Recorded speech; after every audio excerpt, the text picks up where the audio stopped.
Pour l'heure du jour aujourd'hui, nous avons 19 points.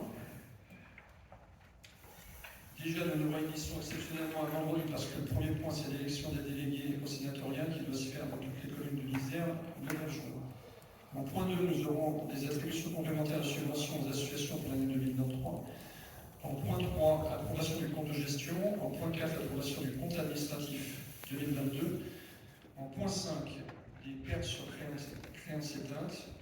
En point 6, demande de renouvellement de cofinancement de poste de chef de projet politique de demain.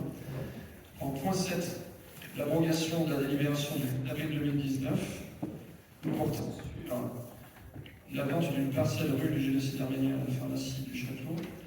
En point 8, la délibération rectificative suite à l'abrogation de cette délibération. En point 9, la convention 2023 avec l'agence d'urbanisme de l'aire métropolitaine lyonnaise. En point 10, instauration du périmètre d'études en vue de la réalisation d'un projet d'aménagement sur le secteur Jules Ferry de la mairie. En point 11, instauration d'un périmètre d'études en vue de la réalisation d'un projet d'aménagement sur le secteur de Château-Barbière. En point 12, une convention opérationnelle avec l'EPORA. En point 13, la mise en place d'un périmètre de sauvegarde du commerce et de l'artisanat. En point 14, modification et actualisation du tableau des effectifs.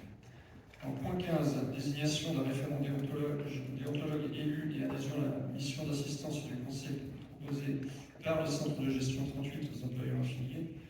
En point 16, avenant à la convention de mise à disposition d'une parcelle des services communaux viennent de régulation pour l'entretien des zones d'activité économique. En point 17, avenant numéro 3, la convention de mise à disposition partielle des services communaux à vienne de régulation pour l'entretien des voies d'intérêt communautaire. En point 18, une convention 2023 pour le contrat de ville. Et en point 19, un vœu dénonçant les violences à l'égard des personnes dépositaires de l'autorité publique ou chargées d'une mission de service public.